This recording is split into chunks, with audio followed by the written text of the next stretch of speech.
Good morning. Excuse me.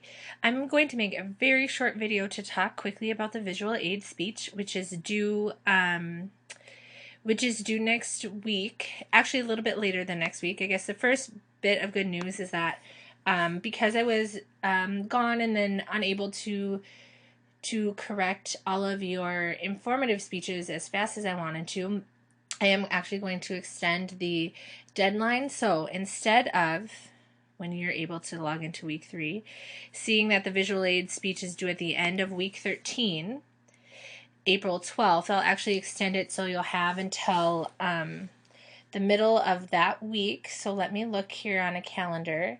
So it would be due on Wednesday, April 15th. So that will give you all of Monday, all of Tuesday, and then all of Wednesday. So it would be due by 11:59 on Wednesday, April 15th. So I hope that will be helpful for you. I won't change week 14, so week 14 will still open up on Saturday, April 11th.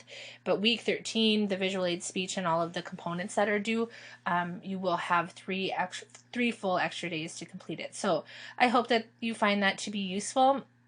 And I apologize if it's taken me longer than I wanted, or of course as you wanted to get things done, but I should be done here by the end of the week. So really quickly, I just want to talk about the visual aid speech. You can see here in week 13, there's all of the same information that there was on week 9 for the informative speech. So there's PowerPoint examples, there's visual aid speech, the information about it, the submission page, the outline page, the self-evaluation page, the PowerPoint Dropbox, and then the visual aid speech questions board. So any questions you have about the visual aid speech, please post them there, and then I'm sure your classmates also have those same questions, and then I can answer them through that entire time, and then hopefully everyone can learn from the answers that I'm providing. So really quickly, I want to go to the visual aid speech and talk about the requirements. So we'll talk about how you deliver this speech in a second. But first, if you look here at the visual aid speech requirements, it's a 4 to 6 minute video. So the informative speech was 3 to 5.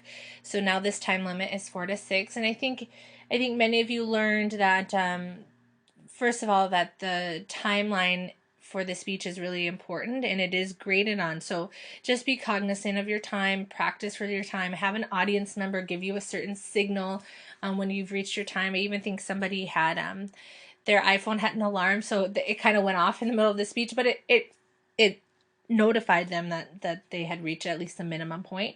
So just please be careful. And the reason that the time limits are important and are graded is because if you are asked to present for work or for a conference, or maybe you're giving a speech at a wedding or something like that, they don't want you to go on and on for 15, 20 minutes. They want you to give a nice, concise, organized speech for 2 minutes, 5 minutes, 10 minutes max.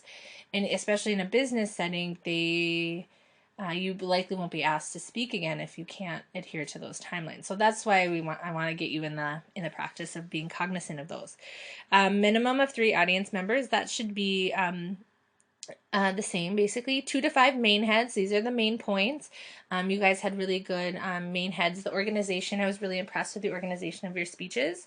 I thought that they were well organized and provided a good roadmap for the listener, me. And for some of you, you got maybe part of the organization, the introduction down, and for others, part of the organization of the conclusion. But keep working on those. These first speeches aren't supposed to be perfect. And one of the other things you'll see is as we progress in the speeches, they become worth more and more points. So, so you can have an opportunity to really bolster the things that you're learning, and then your points you won't necessarily be harmed when it comes to points. The better you get, the more points you can earn, kind of a thing. Here, 2 sources minimum other than yourself, a dictionary or an encyclopedia. So these are 2 credible sources. So nobody did this, but just make sure you're not using Wikipedia, you're not using about.com, you're not using ehow.com, those types of things. Find the credible sources, and if you have questions about those, please email me. And then one visual aid must be used during the speech. I know that not everyone is thrilled about this, but the visual aid, I'm telling you what your visual aid is here, and the visual aid is going to be a PowerPoint presentation. Now you can do lots of things within the PowerPoint, like you can have it be all video, not all videos, but all pictures if you'd like, or it can be photos of you demonstrating something. But the reason I've asked you all to do a PowerPoint is, one, it's logistically it's helpful because it's easy for me to see a PowerPoint. But two, it is also the most practical thing. So most likely in your lifetime, in all of our lifetimes, or we probably already have been asked to prepare a PowerPoint. And people do it incorrectly all the time. And so because of that, I really want us to use them and then use it correctly so that we know the next time we need to do it. We understand the 7x7 rule, and we understand that less is more on a PowerPoint, and we understand that the PowerPoint is just a supplement to our informative speech, basically, and that it's nothing else but that. So yes, you're going to use a PowerPoint presentation, and I'll talk about delivery method in a second. But then I also want you to turn in the PowerPoint and outline. Now you get points for the PowerPoint as part of your speech points, but I want you to also upload your PowerPoint to the PowerPoint submission page, because in case I have questions or it's difficult for me to see or understand, then I'm able to view it again and review it. As you speak, if you go quickly and I miss if a page was cited or something like that, then I can always go back and find your PowerPoint and look at it there. So as you see, it must be a presentation delivered with the use of objects, graphics, PowerPoint. Okay, it must be a PowerPoint, and you can see some of the other guidelines here. So make sure, there's lots of things here. So make sure that when you are using your PowerPoint, that everything on the PowerPoint is cited. So you guys have done a really nice job of citing your sources throughout your speech, but the same thing goes when you have a PowerPoint. So if you have a photo on a PowerPoint slide, make sure that the photo is cited on the bottom of the screen, and make sure it's also cited in your reference page of your outline. So make sure that those citations, those sources are kind of everywhere. And if it's a photo that you took because you're an experienced ice fisher person, then you can put on the bottom photo courtesy of Carly Gunnarsson, for example. So just make sure that it's cited throughout. So essentially the visual aid speech is still an informative speech. That's still the purpose of the speech. You still are giving a speech to inform your audience about a process, an object, a person, a place, a concept. Those things are still the same. It's just that you're adding a visual aid to help inform your audience, to help us understand the concept better. So finally, I'm going to talk about delivery method, and you see here on week 13 under visual aid speech, this is where I'm at, that you can find the guidelines, which I just found and showed you, and you have to upload your speech in a different way this time, and the reason for that is so that I can actually see the PowerPoint presentation. If you just showed me on your computer and you stood next to the computer, that would be really hard for me to see. So there's two options to use. One is Tegrity, which you can find within our course, and you can go through and click on Tegrity and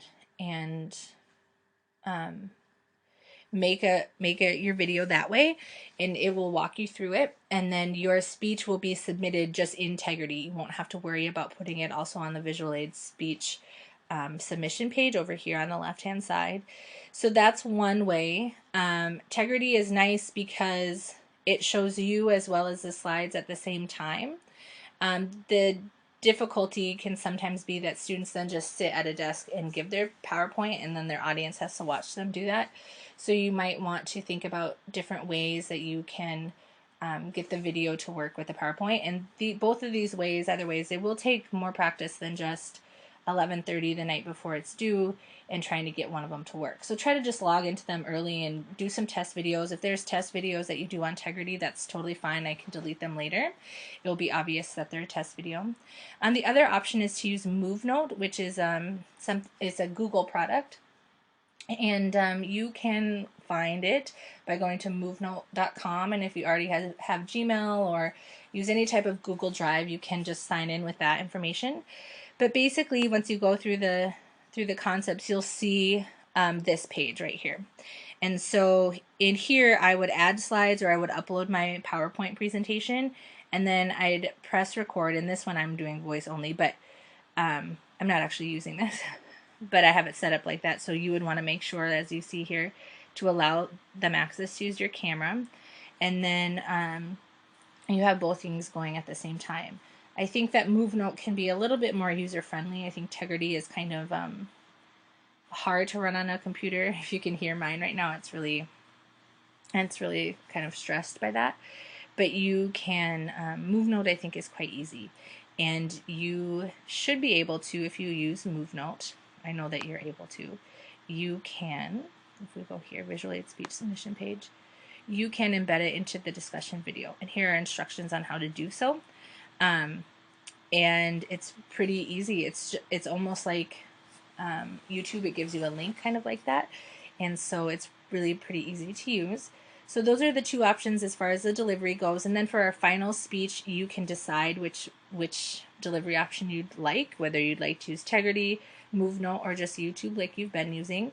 But for this visual aid speech, because I am requiring a PowerPoint, I want you to use one of those two software methods.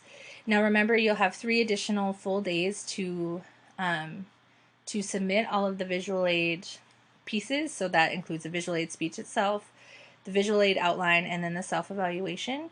And so I hope that that will be helpful to you.